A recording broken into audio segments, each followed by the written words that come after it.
హరి ఓం. స్వరూప జ్ఞానం సోహమిత్యసవ నుంచి స్వరూప జ్ఞానంగా తీసుకున్నాం. భావశూన్యం దాన్ని మనం లాస్ట్ టైం డిస్కస్ చేసాం. దాన్ని సర్వాత్మ భావం, సర్వస్వరూప జ్ఞానంలాగా తీసుకున్నాం. తర్వాత తుడిస్తలే మన స్వస్థతా క్రియ, అది మనసు యొక్క స్వరూపం కూడా అదే. అది ఈ 3 పాయింట్స్ కనుక మనకి ఈ శ్లోకంలో ఉంది. ఈ మూడు శ్లోకాల్లో ఈ 3 పాయింట్స్ మనకి క్లియర్గా అర్థమైతే నెక్స్ట్ అక్కడతోనే కృతకృత్యత. కానీ ఇది నాకు ఇది అర్థం కావట్లేదు, ఇదే ఓపిక లేదు, లేకపోతే ఆ మనసు యొక్క క్షమత, అదే ఆ కాన్సన్ట్రేషన్ చేయలేకపోతుందని ఇంక వేరే ఏమైనా మార్గం ఉందా అంటే అప్పుడు ఉంది. అదేంటది? వాయురోదనాత్ లీయతే మనః జాలపక్షివత్ రోద సాధనం. అంటే వాయువుని బంధించటం. దానివల్ల ఏమవుతుంది? మనసు లీయతే, లీనమైపోతుంది. అలాంటి ఛాన్స్ ఉందా అని మళ్ళీ డౌట్ వస్తుంది కదా. జస్ట్ వాయు ప్రాణాన్ని కంట్రోల్ చేస్తే దానివల్ల మనసు లయం అయిపోతుంది అంటున్నారు. అవుతుంది. ఎలా అంటే జాలపక్షివత్ అన్నారు. ఒక వల్లో ఒక బర్డ్ పడిందంటే ఒక పక్షి ఇంకెగరలేదు కదా, అది అట్లా బంధించబడుతుంది. అలాగే అది రోధ సాధనం. అంటే ఆ వల ఆ పక్షిని అట కంట్రోల్ చేసింది, పట్టేసింది. పట్టేయటం అంటే దాన్ని ఇక్కడ ఏంటంటే దానివల్ల దాని మూమెంట్స్ అన్నీ స్తంభించిపోయినాయి. అంటే దాని మూమెంట్ని చెక్ చేసింది, ఆపేసింది. అలాగే ఈ ప్రాణాన్ని అభ్యాసంతో ఈ ప్రాణాన్ని మనం దాన్ని నియంత్రణ చేస్తే మనసు అనేది ఏమంటే అది దాన్ని రిస్ట్రైన్ అవుతుంది. అంటే దాని మూమెంట్స్, దాని చంచలత్వం తగ్గుతుంది. తగ్గటం అంటే అది లయం అవుతుందని, మనసు లయం అవుతుందని. అదేలా మనం కంట్రోల్ చేసేదేమో వాయువుని, దానివల్ల మనసు ఎలా ఇదవుతుంది? ఏంటి అసలు ఈ రెండింటికి రిలేషన్ అనే డౌట్ వస్తుంది కదా. అందుకని ఇక్కడ ఎన్ని శ్లోకాస్ మనం వెళ్ళిపోవచ్చు, ఎక్కువ డిస్కషన్ ఏం లేదు. అలాంటి అది రెండింటికి ఏంటి రిలేషన్ అంటే అప్పుడు నెక్స్ట్ చిత్తవాయవా చిత్క్రియాయుతాః శాకయోర్ద్వయీ శక్తిమూలకా.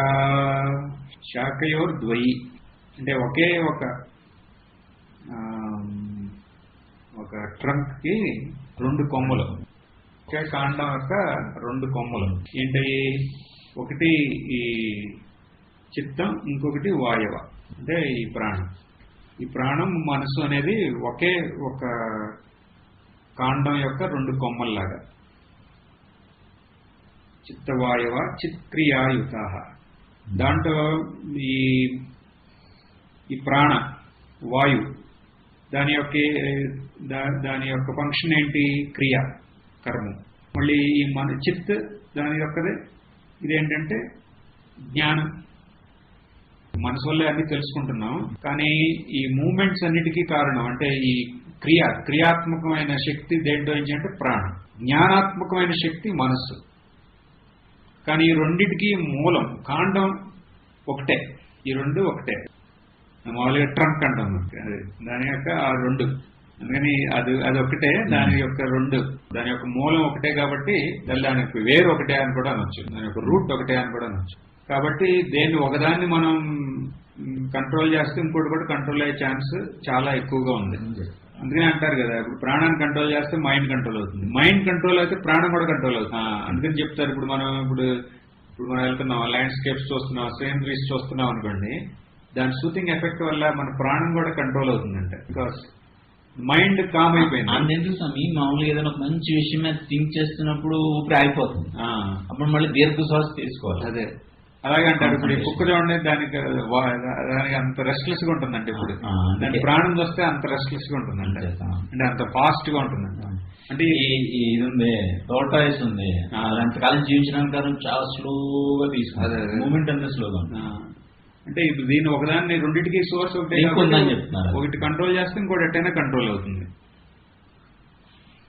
ఓకే, ఇప్పుడు దీన్ని కంట్రోల్ చేయటం వల్ల ఏంటి, మనకి ఏమవుతుంది అంటే కంట్రోల్ ఎంతవరకు ఇది కంట్రోల్ అవుతుంది అంటే దీనివల్లే మనకి ఆత్మ జ్ఞానం అయిపోతుందా, సాక్షాత్కారం అయిపోతుందా? ఎందుకంటే మీరు ఇంత ప్రాణాన్ని ఇంత ఇదిగా చెప్తున్నారు అనే డౌట్ వస్తే దానికి నెక్స్ట్ లయ వినాశనే ఉభయ రోదనే లయగతం పునర్భవతి నోమృతం. ఇక్కడ లయం నాశం అనేది రెండు ఉన్నాయి ఇక్కడ. అది ఇక్కడ ముఖ్యమైనది ఇది, లయం నాశం. లయం అంటే మళ్ళీ అది మళ్ళీ వస్తుంది, ఎందుకంటే అది లయం అయింది కాబట్టి మళ్ళీ వచ్చే ఛాన్స్ 100% ఉంది. నాశం అంటే ఇంకా వచ్చే ఛాన్స్ లేదు.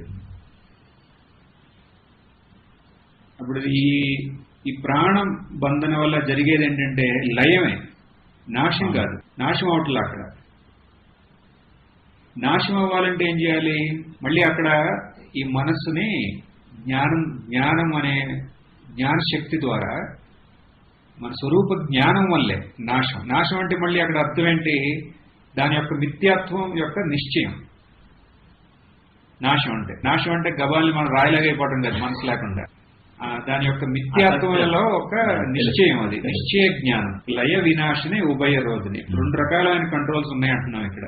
ఒకటి లయం, ఇంకోటి నాశం. ఈ లయం అంటే లయం అయితే మళ్ళీ అది ఎలా ఉందో అలాగే వస్తుంది. లయగతం పునర్ భవతి నోమృతం. అదే కనుక నాశం అయితే మళ్ళీ అది వచ్చే ఛాన్స్ లేదు అని అంటున్నాం. అందుకనే మన బోల్డ్ ఎగ్జాంపుల్స్ ఉన్నాయి. ఇట ఈ ప్రాణాయామ ఇట యోగ సాధనలు చేసి సమాధిలోకి వెళ్ళిన వాళ్ళు ముందు వెళ్ళినప్పుడు ఈ లాస్ట్ ఏం థాట్ ఉందో అదే థాట్ తో బయటకు వస్తారండి. అంటే అది మనసు లయం అయిపోయింది, మళ్ళీ మనసు రాగానే మళ్ళీ సేమ్ అంట. దానివల్ల ఉపయోగం ఏం లేదని మనం బోల్డ్ ఉదాహరణలు కూడా ఉన్నాయి. అది ఇప్పుడు మనం దాన్ని గుర్తు చేసుకుంటే ఇంకా క్లియర్ గా అవుతుంది. లయం అంటే అది just it is temporary, it is subsided అని. తర్వాత నాశం అంటే అది వేరే. కానీ నాశం ప్రాణ దీనివల్ల అవుతుందంటే అవదు. మరి అవునప్పుడు మీరు ఎందుకు ఇప్పుడు వరకు ప్రాణాయామం గురించి అవుతున్నారు అని డౌట్ వస్తుంది కదా. ఇది అవునప్పుడు ఈ ప్రాణాయామం ఎన్నిటి వల్ల ఈ లయమే అవుతుందంటే మరి ఎందుకు మీరు ఇప్పుడు వరకు ఈ ప్రాణాయామం చేయండి అంటారు? నాకు ఎట్టయినా మీరు ముందు చెప్పిన 3 శ్లోకాల వల్ల నాకు జ్ఞానం అవ్వాలా, నాకు వేరే ఏమన్నా మార్గం ఉందా అని అడిగితే సరే ప్రాణాయామం వల్ల ఎక్కడా అన్నారు. మళ్ళీ ప్రాణాయామం వల్ల ఆత్యంతికమైన ఇది అవ్వదంటున్నారు. మరి ఎందుకు నాకు ఇంకా ప్రాణాయామ అనే డౌట్ వస్తుంది కదా. దానికి ఆన్సర్ ప్రాణబంధనాత్ లీన మానసం ఏకచింతనాత్ నాశమేత్యదః. ప్రాణబంధన దానివల్ల ఏమవుతుంది? లీన మానసం. ఇప్పుడు మీకు ఇందాక 3 చెప్పిన ఇవన్నీ మీకు అర్థం కాలేదండి. దాని అర్థం ఏంటి? మీ మనసు బాగా చంచలంగా ఉందని.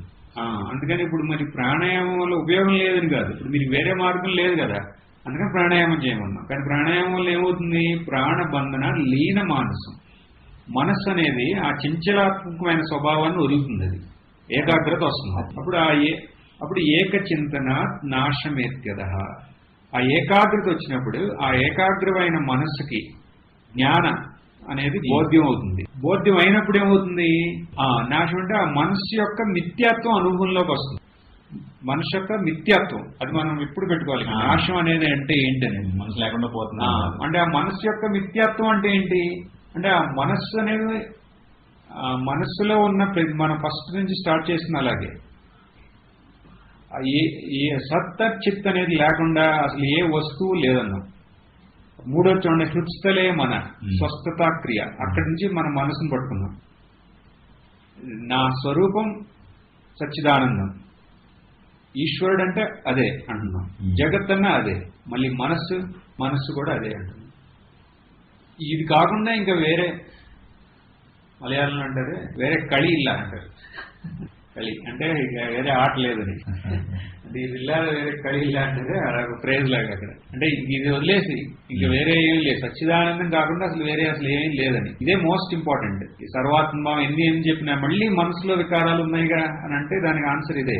మనసు అనేది ఒకటి ఉందా అంటే అంటే నీకు మనసు లేదా అంటారు ఎమ్మటే. దీని మీద పెద్ద చర్చ అయింది లాస్ట్ ఇయర్ ఇక్కడ, ఆ మనసు అనే దాని గురించి. అంటే మనసు అనేది ఉండదా జ్ఞానికి అని, దాన్ని రెండు రకాలుగా చెప్పొచ్చు. ఉంటుంది అని ఉండదని. అంటే ఉండదని ఎందుకన్నా, ఇప్పుడు మామూలుగా అజ్ఞాని మనసు జ్ఞాని మనసు ఒకటేనా అంటే ఎందుకంటే ఈయన దాని యొక్క నిత్యత్వం అనుభవంలో ఉంది. అప్పుడు ఇంకా మనసు ఏంటి, మనస్సు ఆత్మ రెండు ఉన్నాయా? ఒకసారి ఆత్మ జ్ఞానం అయింది అంటే ఆత్మ అనేది ఆత్మజ్ఞానం అంటే మళ్ళీ అక్కడ ఏదో మిస్టేక్ ఇది కాదు, స్వరూపం ఏంటనేది అర్థమైందా? స్వరూపంకి వేరే ఏమీ లేదనే దృఢ నిశ్చయం అయిన తర్వాత మనస్సు అనేది దీనికి వేరేగా ఉందా? లేదు. మరి అదేంటి? మరి నువ్వు నన్ను నాకు ఛాయ్ కావాలని అడిగావుగా, అదేంటి అంటే that is the self. That is అది ఒక ప్రతీతి అలా అవుతుంది. కానీ అది ఇదే దాంట్లో మనం చూస్తే ఆ థాట్ లో చూస్తే మనకు ఉంది ఏంటంటే థాట్ ఉందని, థాట్ తెలవబడతాందని, సచ్చిత్తే కదా అక్కడ ఉన్నది. దాన్ని పెద్ద డిస్కషన్. దాదాపు అక్కడ ఒక బ్రహ్మచారి ఉన్నాడు, వాడికి అర్థమైంది. దాదాపు వచ్చాడు అంటే ఇక మనసు అనేది ఇంకా వేరేగా లేదనే అర్థమైతే మనం కావాలంటే మనసు ఉందని అనొచ్చు, కానీ అది మనసు కాదు. అక్కడ యోగ వాసిస్తులు కూడా చాలా బ్యూటిఫుల్ గా ఉంటుంది దాని గురించి. అమనీభావం అని దీంట్లో కూడా వస్తుంది, మాండుక్యం కారికలో కూడా వస్తుంది అమనీభావం అని. అంటే మనసు అనేది అమనీభావం, మనసు అనేది లేదు ఇంకా అక్కడ. అప్పుడు అక్కడ ఇంకా చేయటానికి ఏమీ లేదు. మనసో అమనీభావో ద్వైతం నైవోపలభ్యతే అనే కారిక. అప్పుడు ఇంకా ద్వైతం అనేది లేదని. ద్వైతం లేదంటే అర్థం ఏంటి? ఇప్పుడు చెప్పేవాడికి అమనీభావం ఉండాలి కదా, ఈ శ్లోకం రాసినాడికి. ద్వైతం లేదంటే మరి బుక్కు రాయటం మళ్ళీ చెప్పడం శిష్యుడు అది లేదు కదా. మరి మా అమనీభావంలో ద్వైతం లేదన్నప్పుడు దాని అర్థం ఏంటి? అది సమాధి అలా కాదు, లేకపోతే చెప్పేవాడు అంటే అక్కడ మనసు యొక్క మిథ్యాత్వం క్లియర్ గా బోధ్యమైంది. తర్వాత ఇక ద్వైతం అనేది లేదు, ఏది ఉందో అదంతా అదే. దానికి క్లియర్ ఎగ్జాంపుల్ మనం నిన్న డిస్కస్ చేశాను చూడండి, గంగాజీ. ఒకసారి water is knowing itself as water అన్నప్పుడు then all waves are only water. దాన్ని మనం ఫిజికల్ గా తీసుకున్నా లేకపోతే మెంటల్లీ థాట్ లెవెల్లో తీసుకున్నా that is nothing other than the self. ఇంకా మామూలుగా చూడండి, ఫైనల్లీ ఏంటి ఉన్నది? ఇప్పుడు మనస్సు ఉంది, ఇప్పుడు ద్వైతం ఉంది, తర్వాత అద్వైతం అవుతుందని కాదు కదా. ఎప్పుడు ఉన్నది అదే, అది అర్థం కావటమే. బయట మార్చడానికి ఏమి లేదు. బయట మార్చడానికి వెళ్తే అది యోగా అవుతుంది, అదే అద్వైతం అవుతుంది. ఉన్నది ఉన్నట్టు తెలుసుకుంటమే, అదే అద్వైతం. ఏకచింతన నాశమే. అప్పుడు ప్రాణాయామాల ఉపయోగం ఏంటి అనే దానికి అర్థం. ఇప్పుడు ఇక్కడ ఏంటంటే ప్రాణం వల్ల మనసు అనేది ఇదవుతుంది అని, దానివల్ల ఏకచింతన, ఆ లయమైన మనసుని ఏకాగ్రమైన దీంతో చేస్తే అప్పుడు దాని యొక్క మిథ్యాత్వం బోధ్యం అవుతుంది. మరి దాని మిథ్యాత్వం బోధ్యమైందంటే అది నాశనం అయినట్టే కదా. ఇక దాని తర్వాత మనసు అనేది లేదు. ఎప్పుడైతే మనకి మన ధ్యాస అనేది ఉంది కదా, మన ధ్యాస బహిర్ముఖంగా ఉందో అప్పుడు ఈ మనస్సు ప్రపంచం అనేది సత్యత్వంగా ఉంటాయి మనకి. ఎప్పుడైతే మనం వాటి స్వరూపాన్ని గురించి మనం విచారం చేశామో ఆ నిమిషం వాటి యొక్క నిజస్వరూపం ఏంటనేది మన అనుభవంలోకి వస్తుంది. దాని తర్వాత మళ్ళీ అవి ఉన్నాయా అంటే ఇంక లేవయ్యి. అదే నిన్నరే ఆ పాము దీనిలాగానే, అది పాము తాడులాగా. పాము మనం భయపెడతా ఉంటుంది ఎప్పటి వరకు అంటే మనం అది ఏంటి అనేది మనం దాని గురించి మనం విచారం చేయనంత వరకు. విచారం చేసిన తర్వాత అది తాడని తెలిసిన తర్వాత మళ్ళీ పాము ఉందా అంటే ఇంకా అర్థం లేదు కదా, ఇక్కడ లేదు. అది ఇంకా అది కనపడతాను కానీ కనపడతాను ముందు కాదు, మన దాని నిజస్వరూపం తెలిసిపోయింది. అది ఆ ఒక్క దీంతో ఆ దృష్టాంతం బట్టి దాన్ని అర్థం చేసుకోవచ్చు. మరి ఇక్కడ మనస్సు అనేది లేదు కదా అని అంటున్నారు కదా, మనసు నాశనం అయిపోయింది. మరి మనసు నాశనం అయిపోవటం లేకపోతే ఓకే, నాశనం అంటే దాని యొక్క సత్యత్వం ఏంటనేది తెలిసింది. అప్పుడు దాని సత్యత్వం ఏంటి? అది ఆత్మే. మనసు అనేది లేదు, అజ్ఞానంలో మనం పెట్టిన పేరు దానికి. ఉన్నది ఒకే ఒకటి, అదే ఆత్మస్వరూపం. అదే మన దాని రకాలకి ఎలా కావాలంటే అలా కనపడుతుంది అంతే. కానీ అది వేరేగా లేదు అసలు, ఎప్పుడు ఉన్నది అదే అంటున్నాం. అలా అయినప్పుడు మరి ఓకే, ఇప్పుడు నేను మీరు చెప్పినట్టు చేశాను, నాకు ముందు జ్ఞానం అవ్వాల, ఇప్పుడు ప్రాణాన్ని నేను బంధించాను, మనసు లయం అయింది. ఈ లయం అయిన మనస్సుతో ఒక జ్ఞాని దగ్గర నేను ఇన్ని నా స్వరూపం ఏంటో నేను తెలుసుకున్నాను. సరే, నాకు మనస్సు లేకుండా అయ్యింది, మనసు నాశనం అయింది అంటే దాన్ని ఒక ఇదయింది, సత్యత్వం తెలిసింది. మరి ఇప్పుడు మనసు లేనప్పుడు నేను పనులు ఎలా చేయగలను? లేదంటలేదు కదా. ఇప్పుడు మనసు ఈ లాజిక్ ప్రకారం వెళ్తే మనసు లేదు, ఉన్నది ఆత్మ. అలాంటి ప్రశ్న వస్తుంది. అలాంటి ప్రశ్న అప్పుడు ఈ ప్రశ్న మీరు ఎక్కువ వింటారు కూడా ఇక్కడ. మరి నువ్వు ఏంటి పాలల్లో పంచదార తక్కువైందని అట్లా చెప్పావు అని అడిగాడు. మనసు లేనప్పుడు అని. ఇలాంటి క్వశ్చన్స్ వస్తాయి కదా. దానికి ఆన్సర్ ఏంటి? అది నెక్స్ట్ శ్లోకం.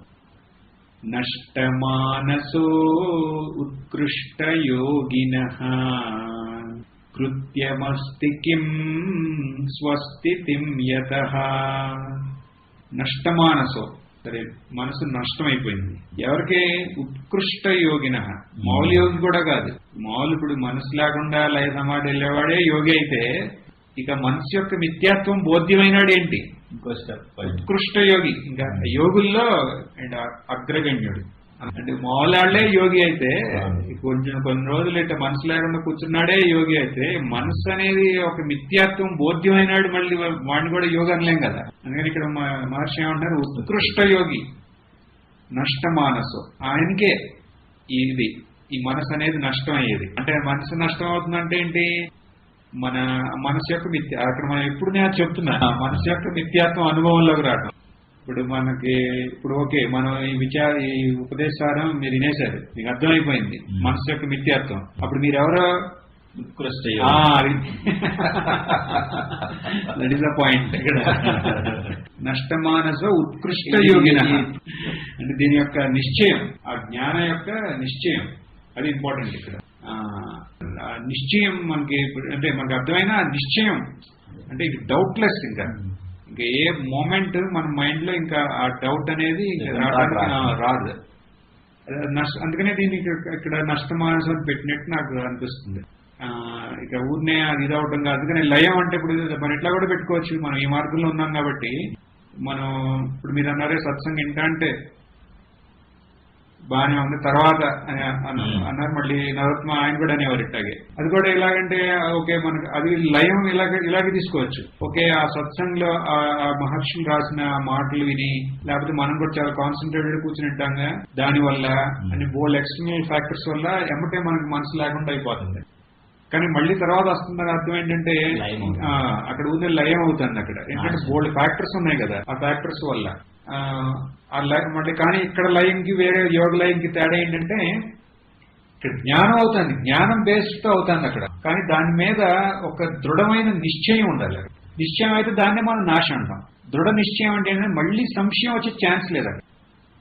అజ్ఞానం పోయింది కానీ సంశయం కూడా వచ్చే ఛాన్స్ లేదు. ఇక అజ్ఞాన సంశయం లేదంటే ఇంకా అంటే విపర్యం అంటే ఎప్పుడన్నా ఒకసారి సడన్ గా అనిపిస్తుంది, అది కూడా ఛాన్స్ లేదనుకోండి, అప్పుడు నష్ట మనసు. ఇంకా మనసు అనేది దాని స్వభావం చూపించలేదు. ఇంకా ఎందుకంటే ఎప్పుడు మనసు ఉన్నా దాన్ని అక్కడ మనం గుర్తించేది ఆత్మే. నేనన్నారే ప్రతిబోధ విద్వం లాగా ఎక్కడ ఏం కనపడినాయి అక్కడ మనకు కనపడేది ఆత్మే. కాబట్టి అది ఎందుకంటే అది సత్యం కాబట్టి, మన భావన కాదు. అక్కడ నాకు ఇవన్నీ కనపడుతున్నాయి కానీ నేను ఉపనిషత్తులో విన్నాను కాబట్టి అది కాదు, అలా కాదు. సత్యం ఒకటే కదా, అది ఎంత రకాలుగానే కనపడుతుంది. దాని యొక్క అక్కడ సంశయం రహితమైన జ్ఞానం ఉంటే అది అక్కడ నష్టం మానసు అని. ఆ సంశయరహిత జ్ఞానే ఉత్కృష్ట యోగి. అప్పుడు ఆయన ఏం చెయ్యాలి? ఇప్పుడు ఎందుకని డిస్కస్ చేస్తున్నాం మనం? ఈ మనసు అనేది నష్టమైపోతే మరి పని ఎలా చేస్తామని అంటున్నాము. ఓకే, పని ఎలా చేస్తామని అడుగుతున్నాగా చెప్తున్నాము. కృత్యమస్తికి చేయటానికి ఏముంది అక్కడ అని అంటున్నారు. చేయటానికి ఏముంది? ఎందుకని చేయటానికి ఎందుకు లేదు అన్నాను. స్వస్థితిం యతః, ఆయన స్వరూపంలో హీజ్ ఎస్టాబ్లిష్డ్ అంటే స్వరూపంలో స్థిరపడ్డాడు. స్వరూపంలో స్థిరపడితే ఇంకా ఆ స్వరూప నిష్ట ఉందనుకోండి. స్వరూప నిష్ట ఉంటే ఇంకా ఆయనకి ఆ స్వరూప నిష్ట ఉన్నాడికి కూడా చేయడానికి ఏమైనా ఉందా?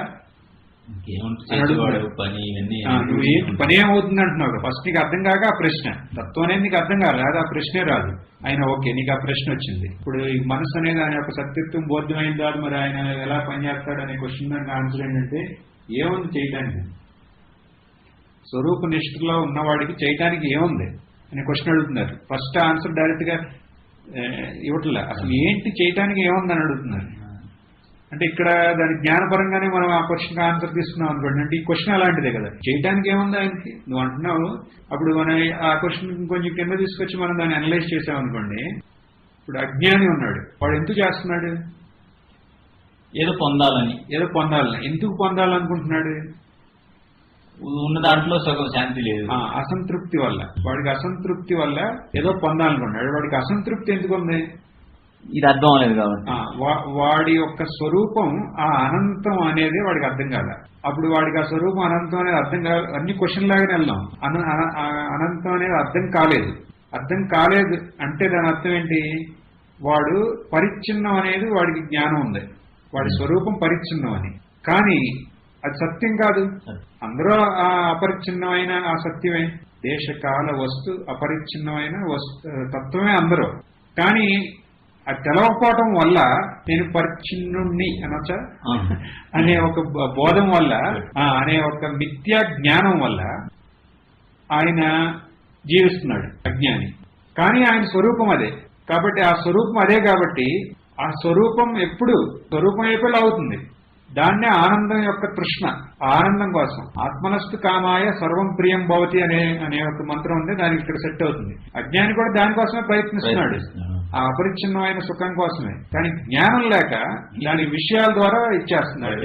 ఈ వ్యవహారం అంతా ఇలా అవుతుంది, పని అంతా ఇలా అవుతుంది, కర్మ అంతా ఇలా. ఇది ఒక సైడ్. ఇంకొక సైడ్ ఆయన స్వరూపం అనేది ఏంటో తెలిసింది ఆయనకి. ఆ అపరిచ్ఛిన్నమైన అనంతమైన స్వరూపం నేనే అని. ఆ భూమావై సుఖం అదే కదా, ఆ అపరిచ్ఛిన్నతే కదా సుఖం. ఇక ఆయన సుఖం అని అక్కడ అప్పుడు ఇంకా కృతకృత్యత, తృప్తి, ఇవన్నీ ఇక్కడ శాంతి. ఎటాంటి శాంతి? నిరంతరమైన శాంతి. ఇక ఆ శాంతిని బంధించడానికి కూడా ఇంకే ఛాన్సే లేదు. ఎందుకంటే అది కాబట్టి ఇంకేమీ లేదు కాబట్టి. అప్పుడు ఆయనకి మళ్ళీ ఈ అజ్ఞాని ద్వారా లాగా ఇక నేను సుఖం పొందాలి, నేను ఆనందత పొందాలి అనే ఛాన్స్ ఉంటుందా? ఇక ఆయనకి అక్కడ ఇన్స్పిరేషనే లేదు ఇంకేం చేయడానికి. ఇంకేం చేస్తాం ఇక్కడ? సరే నువ్వు మనసు ఇది పోతే ఏం చేస్తావు అడుగుతున్నావు, నువ్వు ఏం చేయాలి, ఎలా చేస్తాడని అడుగుతున్నావు. ఇది చెయ్యాలి ఇక్కడ. ఓ అలాగైతే ఇంకేం చేయడా? మరి నువ్వు ఎందుకు చెబుతున్నావు నాకు అంటే నేనే అడుగుతున్నావు. ఇప్పుడు క్వశ్చన్ ఇవన్నీ నేను ఎట్టబట్టినాను. ఇప్పుడు ఈ డిస్కషన్ లో వచ్చే జనాలు ఇట్లా ఉంటాయి. కొన్ని నన్ను డైరెక్ట్ గా అడిగి నేను చెబుతున్నాను ఇక్కడ. అంట మరి ఇంకేం చేయడా? ఏం చెప్పిపోతే ఇక భోజనం చేయడా? మళ్ళీ భోజనం చేసి మళ్ళీ అదేంటి 9కి పాలు తాగడా? మళ్ళీ నీళ్లు ఏదండి వేడి చేసి తెచ్చుకోడా? ఫిల్టర్ నీళ్లు కావాలా? మరి ఇవన్నీ ఏంటి? మనసు అనేది లేకపోతే ఇవన్నీ ఇంత డీటెయిల్డ్ గా ఎట్లా చేయగలిగాడు అని రావచ్చు కదండి అట్లాంటి క్వశ్చన్స్. దానికి ఆన్సర్ ఏంటి? ఇవన్నీ చేస్తున్నాడు ఇవన్నీ, కానీ ఒక కర్తవ్య బోధంతో కాదు ఇవన్నీ చేసేది. అది ఇంపార్టెంట్. కర్తృత్వం ఒక నేను చెయ్యాలి, చెయ్యకపోతే బాధ కలుగుతుంది అలా కాదు అక్కడ. మరి అట్లా ఎలా చేస్తున్నాడంటే he is doing it for the joy and love of doing it. అంతే. ఫర్ ద జాయ్, ఎంజాయ్మెంట్ కోసం కూడా కాదు, విత్ ద జాయ్, ఆనందంగా. ఆ ప్రేమ ఆనందం అనేది ప్రతి యాక్ట్ లోనూ ఉంటుంది. ఇంకట ఆనందంతో పనులు అవుతున్నాయి అట. తర్వాత ఒక్కటి చెప్తాను ఇక్కడ. ఇప్పుడు మీ జ్ఞానం కలగకముందు మీ సంస్కారాలు, మీ యొక్క లైఫ్ స్టైలు, జ్ఞానం కలగకముందు ఆయన లైఫ్ స్టైలు, మీ ఇద్దరికి జ్ఞానం కలిగిన తర్వాత ఆ లైఫ్ స్టైల్ ఇన్ఫ్లుయెన్స్ ఉంటుంది అనిపిస్తుంది. అదే అది ఇంకా ఆ లైఫ్ స్టైల్ అట్లాగే ఉంటుంది. అది దాంట్లో మీరు డాక్టర్ నుంచి వచ్చారు కాబట్టి మీరు జ్ఞానం అయితే మీ ప్రికాషన్స్ అన్ని తీసుకుంటారు. ఇంకో ఏమి చదవనోడు జ్ఞానం అయితే వాడు పూర్వాశ్రమం ఎలా జీవించాడు అవి ఉంటాయి. అది ఆ ద్వారా ఈ శరీరం నడుస్తుంది. కానీ అది కరెక్ట్. ప్రారంభం వల్ల ఇట్లా జరుగుతూనే ఉంటుంది. కానీ ఇప్పుడు ఇక్కడ జరిగే యాక్టివిటీస్ లో కూడా అతృప్తి ఉండదు, లేకుండా జస్ట్ జాయ్ అనమాట. అక్కడ ఏం చేస్తున్నా జాయ్. లేదనుకోండి ఆపెత్తాడు అంతే. అక్కడ ఇది లేదు, చేయటానికి ఏం లేదు. ఫస్ట్ చేయటానికి ఏం లేదు, మోటివేషన్ లేదు. ఇంకా అంటే ఇదివరకు ఎందుకు మోటివేషన్ వచ్చింది? నేను అపూర్ణుణ్ణి, నేను పూర్ణుణ్ణి అవ్వాలి, నేను పూర్ణుణ్ణి అవ్వాలనే ఒక పూర్ణమైన జ్ఞానం లేదు. అపూర్ణమైన జ్ఞానం విషయాల మీద నాకు సత్యదేంటి సుఖాన్ని ఆరోపించి ఆ విషయాల ద్వారా నేను సుఖం పొందాను. అజ్ఞానం అది. జ్ఞానం నా స్వరూపం పూర్ణం. పూర్ణం అంటే ఇంకా వేరే రెండో వస్తువు అనేది లేదు. ఇంకా అక్కడ అదే పూర్ణత్వం అపూర్ణం చేయడానికి శక్తి లేదు కదా, ఎందుకంటే అది పూర్ణం కాబట్టి. ఆ జ్ఞానం అయితే ఇక నెక్స్ట్ లైఫ్ నడుస్తుంది. దానికి మోటివేషన్ ఏంటి అంటే పూర్ణత్వ ప్రాప్తి కాదు ఇదివరకు లాగా. అవును, దానికి ఏమో గోల్ లేదు, పూర్ణత్వం ఉంది కాబట్టి దానికి ఏం గోల్ ఏం లేదు. ఇప్పుడు ఏది ఆనందంగా ఆనందం అనే స్వరూపం అనేది తెలిసింది, ఆ స్వరూపం ఆనందంతో అక్కడ లైఫ్ ముందుకెళ్తాను అంతే. ఇప్పుడు ఏమైనా చెయ్యాలి అంటే అది రూల్ లా చేయట్లా, just for the sake of doing with Joy. నేను ఎక్కడో బ్రహ్మసూత్రాల్లో చెప్తున్నారు, అందులో ఎక్కడ తప్పటడుగులు లేదంటే న్యాయబద్ధంగా నీతిబద్ధంగా లేనివి ఏమీ ఉండవు అని చెప్తారా ఆ లైఫ్ జ్ఞాని యొక్క జీవనం. అంటే ఇప్పుడు న్యాయబద్ధం అన్ని కూడా బోల్డ్ రకాల వీటితో ఇప్పుడు మనం డిపెండ్ అయ్యి ఉంటుంది. ఇప్పుడు ఏం చేసినా జ్ఞాని, ఇప్పుడు అమ్మ చూడండి ఏం చేసినా ఒక 10 మంది కరెక్ట్ అంటారు, ఒక 100 మంది తప్పు అంటారు. ఏం చేసినా ఇది అంతే కదా మనం పెట్టుకున్న ఏది న్యాయం ఏది ధర్మం ఇంకా. కానీ అది ఆ ముందు ఆ జ్ఞానం కోసం జ్ఞానం చిత్తశుద్ధి చిత్త నైశ్చల్యం లేకుండా జ్ఞానం అనేది లేదు కదా. కానీ దానికోసం వాళ్ళు చేసిన సాధనలు ఉంటాయి కదా, అవి ఎలాగైనా అలాగే వెళ్ళిపోతా ఉంటాయి వాటి స్వభావంతో అయ్యి. కాబట్టి విద్యారణ్య స్వామి లాంటి వాళ్ళు అంటారు రాంగ్ స్టెప్ అనేది ఉండదు అని. కానీ అది finally what is wrong step ఎవరు డిసైడ్ చేశారు ఈ రాంగ్ స్టెప్ అనేది కూడా ఉంటుంది కదా. కానీ ఇక్కడ మెయిన్గా ఏంటంటే కృతకృత్యత ఉంది కాబట్టి ఆ ఆనందంతో ఆ లైఫ్ అలా గడిచిపోతుంది. కానీ అది అర్థం అవ్వాలంటే మనం కూడా అలా అవ్వాలి, అయితేనే అర్థం అవుతుంది, లేకపోతే ఇంకా అర్థం కాదు. అది ఇక్కడి నుంచి ఎవరికి అందుకనే అంటే కూడా ఒక జ్ఞాన్ని ఎవరు తెలుసుకోగలంటే ఆయనే తెలుసుకోగలడు, ఇంకో జ్ఞాని కూడా కాదు. అది అంటారు కానీ మనకి బ్రహ్మవిత్ ఆప్నోతి పరం అనేది బ్రహ్మవిత్ ఆ బ్రహ్మం తెలుసుకున్నాడే. ఆయన ఎలా తెలుసుకున్నాడు? ఆ బ్రహ్మం అనేది ఆ స్వరూపం అనేది అన్నిటికన్నా ఇదని తెలుసుకున్నాడు. ఎవరు తెలుసుకున్నాడో వాడే బ్రహ్మ అవుతాడు. బ్రహ్మవిత్ బ్రహ్మైవ భవతి. ఎవరు తెలుసుకున్నాడో వాడే బ్రహ్మం. ఆయనే ఆ పరత్వాన్ని ఇది గుర్తించాడు ఆయన స్వరూపం కింద. మరి ఎవరికి తెలుస్తుంది? ఆయన జ్ఞానే కాదని ఆయనకే తెలవాలి, ఇంకో జ్ఞానికి తెలియదండి. అదే మనకి జ్ఞానులు అంటే మనకి ఫస్ట్ నుంచి ఒక పూజనీయం ఆధారం కదా. అందుకని ఆ జ్ఞానికి ఇంకో జ్ఞానం తెలవకపోతే ఈ జ్ఞానికి ఏదో లోపం వచ్చినట్టు మనం ఫీల్ అయ్యి ఇలా అనుకుంటాం, అయ్యో జ్ఞాని అయి కూడా ఇంకో జ్ఞాని గుర్తించలేడా, ఎంత దౌర్భాగ్యం, అలా వద్దులే జ్ఞాని ఇంకో జ్ఞాని గుర్తిస్తాడు అని మనం సంతృప్తి పడతామంట. కానీ లాజిక్ చూడండి, ఇప్పుడు మీకు ఆకలైంది, మీకు తెలియదు, నాకెట్ తెలుస్తుంది. అంత చిన్న ఎగ్జాంపుల్ అది. అంటే యోగి ఉన్నాడు అనుకోండి, యోగి తెలుస్తుంది. నేను ఫస్ట్ తత్వంగా దేర్ ఇస్ నో డైల్యూషన్. ఎందుకంటే ఇప్పుడు if you can know it, ఇప్పుడు మనం మాట్లాడేది ఏంటి from the Advaita standpoint, జ్ఞానపరంగా మనం మాట్లాడుతున్నాం, యోగ పరంగా కాదు అసలు. చూడండి ఇప్పుడు మనం యోగ పరంగా ఏం మాట్లాడుతున్నాం ఇక్కడ. అందులో ఆన్ ద అదర్ హ్యాండ్ యోగాన్ని మనం ఇక్కడ ఇచ్చేస్తున్నాం ఓన్లీ ఫర్ లయం. అది తర్వాత దానికి అదే లయమైన మనసుని జ్ఞాన సహాయంతో దాని యొక్క మిథ్యాత్వం బోధ్యం అవ్వాలని క్లియర్ గా చెప్పాం కదా. సో నెక్స్ట్ ఇక్కడ జ్ఞాని ఇంకో జ్ఞాని తెలుసుకుంటాడంటే ఒకే ఒక్కటి. ఇక్కడ ఎక్సెప్షన్స్ ఇచ్చామనుకోండి మళ్ళీ మీకు అనిపిస్తుంది దాంట్లో కొంచెం సత్యత్వం ఉందని అనిపిస్తుంది. ఇప్పుడు అందుకని నేను జ్ఞానం అనేది ఒకటి చేస్తున్నాను, మీరు చేస్తున్నారు, మీరు స్టాండ్ తెలిసింది. జ్ఞానం అనేది ఒకటే కదా వీరికైనా వీరికైనా. అక్కడ తెలిగిపోవడం ఏంటంటుంది? జ్ఞానం అనేది ఒకటే అంటే ఏంటి? జ్ఞానాల్లో రకాలు ఉన్నాయి, మీకు కలిగినా నాకు కలిగిన గోలు మనం రీచ్ అయ్యింది ఏదైనా అందరూ ప్రయత్నం చేస్తున్నాం, రీచ్ అయ్యింది ఒకటే ఉంటుంది అని అంటారు కదా. అవును, ఈ జ్ఞాని చేశాడు ఆ జ్ఞాని చేశాడు, ఇద్దరు పరిపూర్ణత చేరారు కదా. పరిపూర్ణం ఒకటే కదా. మీరు మీ క్వశ్చన్ గా ఎలా ఉంది చెప్పిన, ఇద్దరు చేరారంటే ఇద్దరు కలిసి గంగోత్రి ఒకటే కదా అన్నట్టుంది. ఇద్దరున్నారు, ఇద్దరు వచ్చారు, వచ్చింది ఎక్కడికి? గంగోత్రి. మామూలుగా మనకి వ్యవహారికంగా అంతే కదా, అలా చెప్తారు. మరి ఇక్కడికి వచ్చిన తర్వాత ఇద్దరు ఒకేసారి ఉన్నారు కదా, వాళ్ళు తెలవాలి కదా. ఒకటి నుంచి కేదార్తాల నుంచి వచ్చాడు, ఇంకోటి గోముఖ్ నుంచి వచ్చాడు, ఇక్కడికి వచ్చారు, ఇద్దరు ఇక్కడికి వచ్చారు. వచ్చిన తర్వాత జ్ఞానం పొందారు, ఇద్దరు వచ్చారు, జ్ఞానం పొందారు. ఇద్దరు ఒకేసారికి వచ్చినప్పుడు ఒకరిని చూసుకోవాలిగా. అలా అలాగని కాదండి నేను చెప్తున్నా, క్వశ్చన్ వెనకాల ఉన్న ఓహో అలా అంటారా? అది నేను చెప్పేది. ఆ క్వశ్చన్ ఇప్పుడు మనకి వ్యవహారికంగా ఇట్లాంటి బోర్డు ఉంటాయి కదా ఎగ్జాంపుల్స్, అవి ఇక్కడ తీసుకొస్తాం మనం అంతే. సేమ్ అదే ఇక్కడ పెడుతున్నాం మనం. అందుకని మనకు డౌట్ వస్తుంది. పొందేది ఒకటైనప్పుడు, ఇద్దరు పొందినప్పుడు, ఇద్దరు ఇంకా శరీరాల్లో ఉన్నప్పుడు మరి తెలవకపోవడం ఏంటి అనిపిస్తుంది. ఇద్దరు విడివిడిగా శరీరాల్లో ఉన్నప్పుడు నేను మీ క్వశ్చన్ ఏం చెబుతున్నానంటే ఆ సైకలాజికల్ ఏ కండిషనింగ్ వల్ల ఆ క్వశ్చన్ కి ఆన్సర్ మీరు ఇచ్చారని నేను చెప్తున్నా. ఎందుకంటే next you can correct your self ఇంకా. అంటే జ్ఞానం అనేది అన్నిటికైనా సపరేట్ అయిపోతుంది.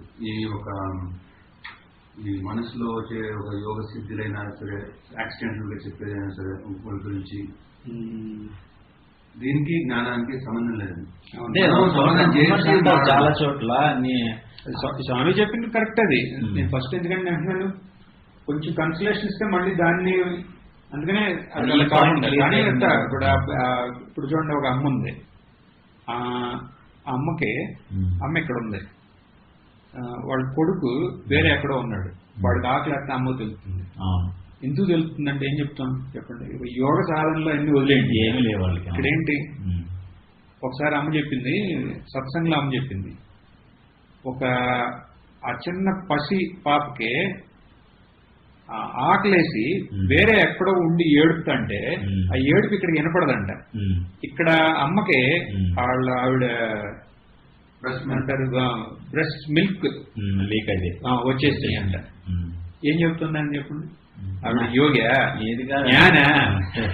అంతెందుకు స్వామి, నా లైఫ్ లో ఎన్నో సార్లు నేను ఎక్కడన్నా కొంచెం క్రైసిస్ లో ఉంటే నాకు ఉత్తరం వచ్చేది, మా మదర్ నువ్వు ఎలా ఉన్నావు, నాకు ఏదో ఇదిగా ఉంది. ఎక్కడ మా అమ్మ, నేను ఎక్కడ హిమాలయ అంటే మరి దానికి ఏంటి, ఆవిడకి యోగా నాకు ఆశ్చర్యం వేసేది. నాకు ఎక్కడన్నా సిక్ అయ్యాను అనుకోండి, తర్వాత లెటర్ వచ్చేది, నాకేదో ఇదిగా ఉంది, నువ్వు ఎలా ఉన్నావు అని. అంటే ఇప్పుడు అవన్నీ అందుకనే ఒకసారి దీని గురించి బాగా చర్చ అయింది కూడా. అట్లీస్ట్ గెస్ట్ చేయలేడా జ్ఞాని? గెస్ట్ చేయలేడా అంటే క్వశ్చన్ ఆన్సర్ అడగటం వల్ల, అంటే క్వశ్చన్ ఆన్సర్ అడగటం వల్ల కూడా తెలియదా అంటే అట్ ద మోస్ట్ స్వామి అన్నారు, ఒక ఊహించవచ్చు అన్నారు. చూడండి, ఊహ, అది కూడా ఊహే. మీరందరూ అడిగారు ఈ క్వశ్చన్ వాళ్ళు కూడా తెలుసుకోవచ్చు కదా ఏ స్థాయిలో ఉన్నా, అది ఊహ అన్నారు. అది ఇంకొకటి ఇందాక అంటున్నారే, మరి మన స్వామీజీ అంటున్నారు కదా, మరి మీకు అదే స్వామీజీ నువ్వు ఇది ఆలోచిస్తున్నావు కదా అని చెప్పారు కదా, దాన్నే మీద నేను ఎప్పుడు దాన్ని మీద మ్యాజిక్ లాగా నేను తీసుకోవాలి. నేను ఎలా తీసుకుంటా అంటే, ఆయన కూడా సిన్సియర్ సాధక్, ఆయన సిన్సియర్. ఇష్యూ ఏంటది, అదంతా ఇదంతా డ్రైవ్ చేసేటప్పుడు కూడా ఈ సర్వాత్మ భావం ఉందా అనే క్వశ్చన్ వస్తుంది కదా. ఇప్పుడు ఏమంటే ఆయన ఈ క్వశ్చన్ నీలో ఈ క్వశ్చన్ ఉందని అన్నారు, దీని గురించి ఆలోచిస్తున్నావు అన్నారు. క్వశ్చన్ నువ్వు దీని గురించి ఆలోచిస్తున్నావు. దట్ ఈస్ అప్పుడు అది ఎలా అంటే, ఆయన కూడా ఇలాగే వెళ్ళారు కదా, ఆయన కూడా ఇలాగే కదా వెళ్ళింది. వెళ్ళినప్పుడు మనం వేరే వాడు అదే లైన్ లో వెళ్తా అంటే ఈజీగా తెలిసిపోతుంది వాళ్ళకి ఇట్లాంటి క్వశ్చన్ వచ్చే ఛాన్స్ ఉందని. అదే జనరల్గా ఉంటుంది, ఎందుకంటే మీ క్వశ్చన్ ఆన్సర్స్ ఎప్పటి నుంచో ఉన్నాయి మీ మధ్య.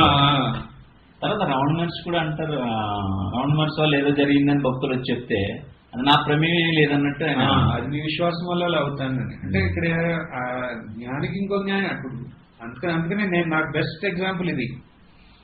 ఇప్పుడు అజ్ఞానికి అసంతృప్తి ఉంది, జ్ఞానికి తృప్తి అనేది ఉంది.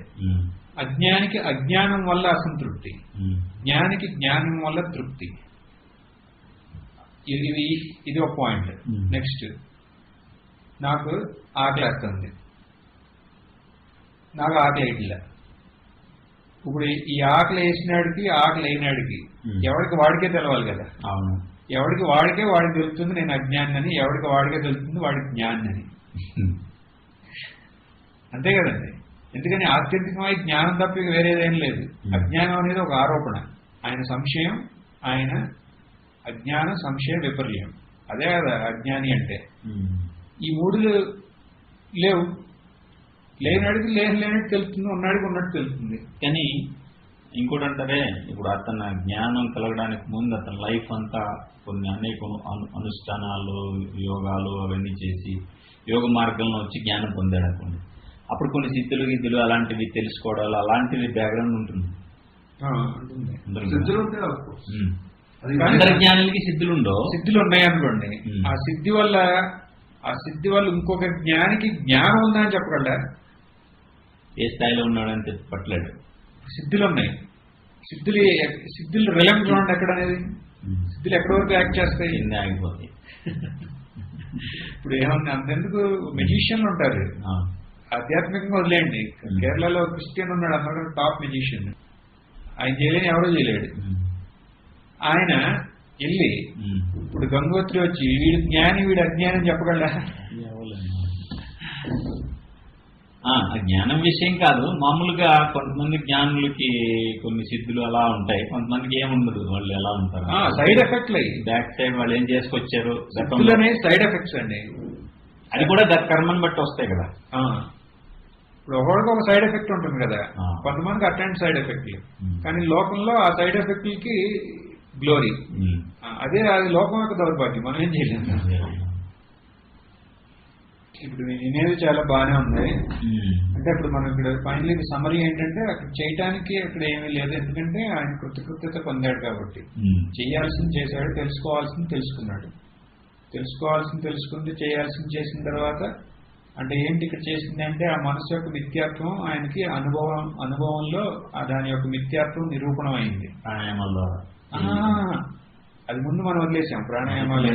ఇప్పుడు ఇక్కడ మాట్లాడేది ఒక మనసు అనేది ఒక ఏకాగ్రం అయిన తర్వాత జ్ఞానం ద్వారా దాని మిథ్యాత్వం అనేది మనకు బోధ్యం అయింది. మిథ్యాత్వం అనేది ఎప్పుడైతే బోధ్యం అయిందో, ఇప్పుడు మనసు అనేది మిథ్యాత్వం అంటే దాని యొక్క సత్యత్వం బోధ్యం అయిందని. మిథ్యాత్వం దాని సత్యత్వం అంటే దాని యొక్క నిజ స్వరూపం ఏంటనేది బోధ్యం అయింది. దాని స్వరూపం ఆ మనస్సు అనే మనం ఇచ్చిన పేరులో ఉన్న దానికి సత్యత్వం ఏంటంటే సచ్చిదానందమే. సచ్చిదానందం కాకుండా అక్కడ ఇంక వేరే ఏమీ లేదు. అది మనకు బోధ్యం అయినప్పుడు ఇక అది కాకుండా ఇక వేరే ఏమీ లేదు అనేది ఒక నిశ్చయం అయిన తర్వాత మరి ఆయన ఎలా చేస్తాడు పనులు అంటే ఇక ఆయన చేయడానికి ఏమీ లేదంటున్నాం. ఎందుకంటే ఆయన కృతకృత్యత. కానీ ఆయన చేయడా ఏమి, ఆయన భోజనం చేయడా అన్నీ జరుగుతూనే ఉంటాయి.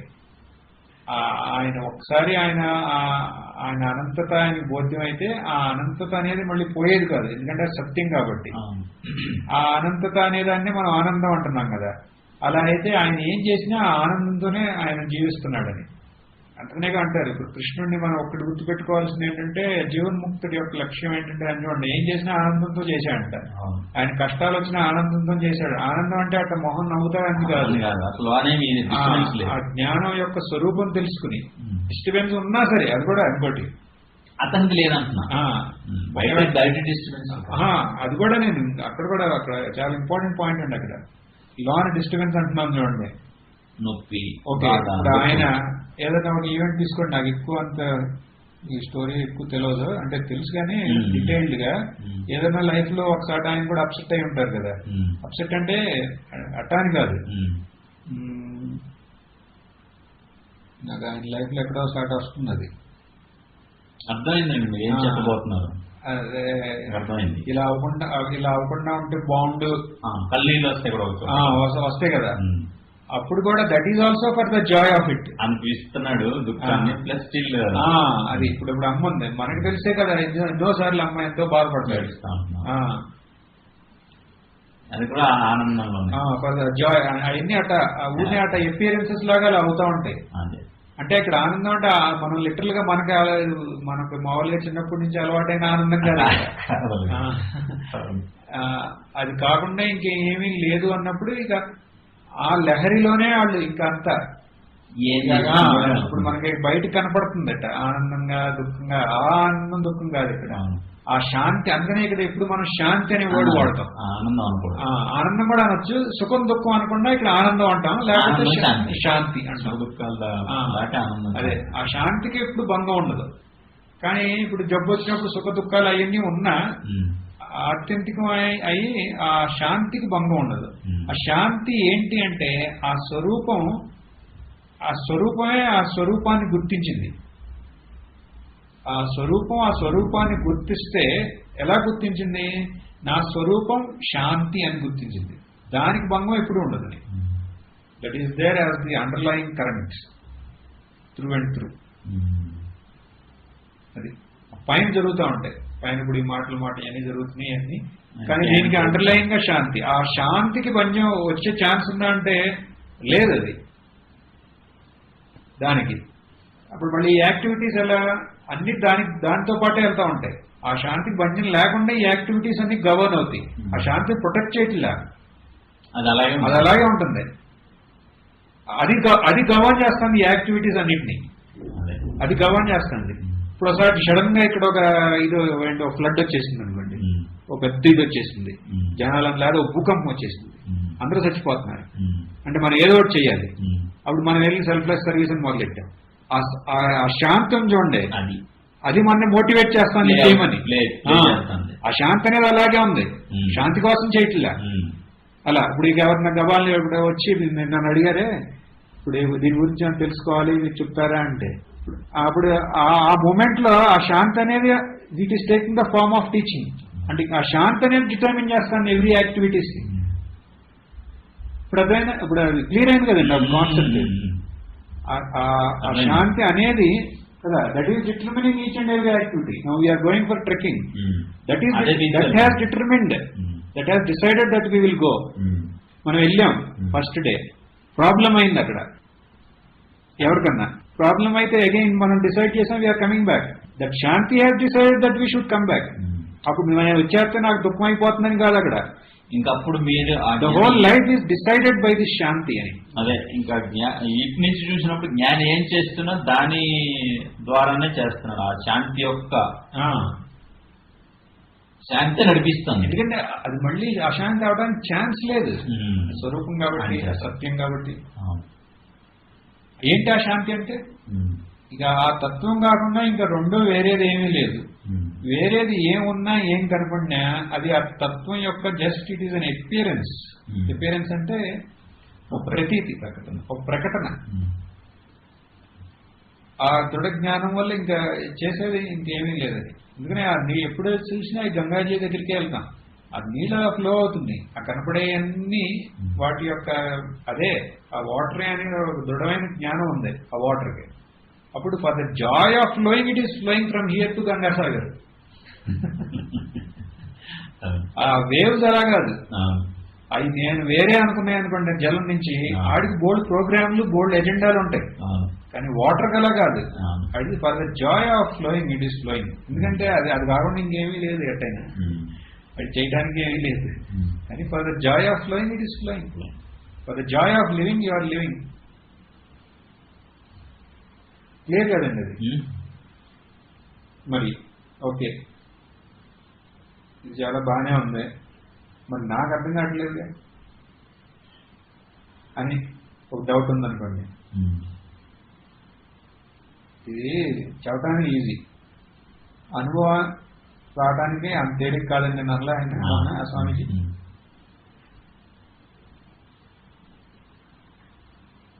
సరే అది ఇక్కడ పూర్ణమిదం పూర్ణాత్ పూర్ణముదచ్యతే పూర్ణస్య పూర్ణమాదాయ పూర్ణమేవావశిష్యతే. ఓం శాంతి శాంతి శాంతి. ఓం శ్రీ గురుభ్యో నమః. హరి ఓం.